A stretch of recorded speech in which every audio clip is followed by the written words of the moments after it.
Sir so ఇప్పుడు ఏపీలో deputy CM Pawan Kalyan గారు ఉన్నారు కదా, సో ప్రజెంట్ ఆయన తీసేసి నారా లోకేష్ గారిని తీసుకురావాలని కొంతమంది అంటున్నారు. సో ఈ డెసిషన్ కరెక్ట్ అనుకుంటున్నారా, రాంగ్ అనుకుంటున్నారా? పవన్ కళ్యాణ్ తీసేయటం ఎవరి వల్ల కాదు. నారా లోకేష్ పెట్టవచ్చు, కానీ పవన్ కళ్యాణ్ గారు తీయలేరు. ఇప్పుడు పవన్ కళ్యాణ్ గారినే తీయాలనుకుంటే పవన్ కళ్యాణ్ గారు ముఖ్యమంత్రి కావాలని ఆంధ్రప్రదేశ్ ప్రజలందరూ కోరుకుంటున్నారు. అవసరమైతే ఇవాళ నేను అంటున్నానని కాదు, సనాతన ధర్మం కానీ దేశభక్తి కానీ మన రెండు రాష్ట్రాల కోసం కానీ అది చాలా పోరాడుతున్నాడు. ప్రతి ప్రజానికానికి తెలుసు. అది ఎవడైనా సనాతన ధర్మం గురించి కానీ హిందూయిజం గురించి కానీ ఎవడైనా మాట్లాడా? ఇన్నాళ్ళు ఏ హీరోలు కానీ ఏ రాజకీయ నాయకులు కానీ వాళ్ళ యొక్క స్వార్థాల కోసం తప్ప నిజాయితీగా రాష్ట్రం కోసం దేశం కోసం ప్రజల కోసం కష్టపడే నాయకుడు నాకు తెలిసిన ఈ వయసులో ఎవడు రాడు లేడు, ఒక పవన్ కళ్యాణే.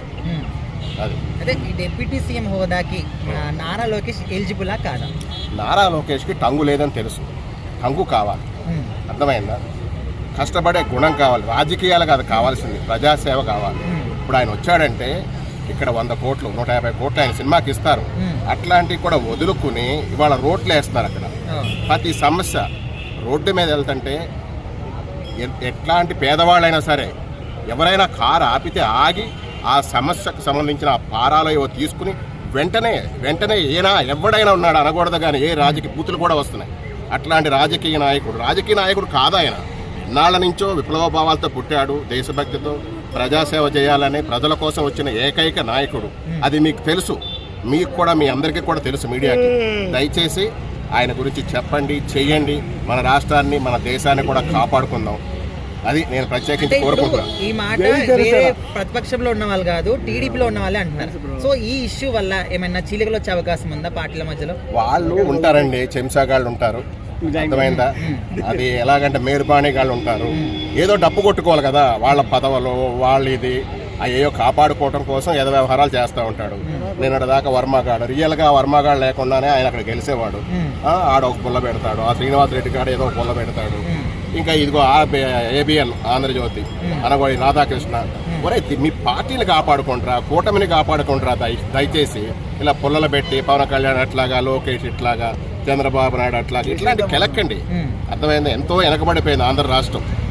5 ఏళ్ల నుంచి ఏదో చేస్తున్నారు పనులు కష్టపడి. అక్కడ కులం లేకుండా, మతం లేకుండా, ఏ ప్రాంతీయ భేదం లేకుండా అంతా డెవలప్ చేస్తున్నారు. డెవలప్ చేసే టైంలో మీకేంటి? ఇప్పుడు లోకేష్ డిప్యూటీ సీఎం అయిపోతే ఏం చేసేస్తాడు? ఆయనకు ఉండాల్సిన ఐటీ శాఖ, ఆయన శాఖలు ఆయనకు ఉన్నాయి, అవి చేసుకోవచ్చు. అలాగే పవన్ కళ్యాణ్ గారు డిప్యూటీ సీఎంఏ కాదు, ఆయనకి ఏ పదవి కూడా అక్కర్లేదు. అర్థమైందా? పదవి లేకుండా కూడా ప్రజాసేవ చేయగలిగే గట్స్ ఉన్న నాయకుడు ఆయన. అది ఒకటి గుర్తించుకోండి అందరూ. ఈయన తీసేద్దాం, ఆయన పెట్టేద్దాం ఏంటి అది? ఇక్కడ రాష్ట్రాన్ని గెలిపించాడు, అక్కడ దేశాన్ని గెలిపించాడు. ఇవాళ ప్రతి ఒక్క మనిషికి ఏ పార్టీ అయినా కానీ వైఎస్ఆర్సీపీ వాళ్ళే పవన్ కళ్యాణ్ ఒక మంచి లీడరు, మంచి నాయకుడు, ముఖ్యమంత్రి కావాలి అని కేతిరెడ్డి లాంటి వాడు కూడా అంటున్నారు. ప్రతి ఒక్కళ్ళు కూడా ఇవాళ అట్లాంటి వాడు ఎవడన్నా ఉన్నాడా?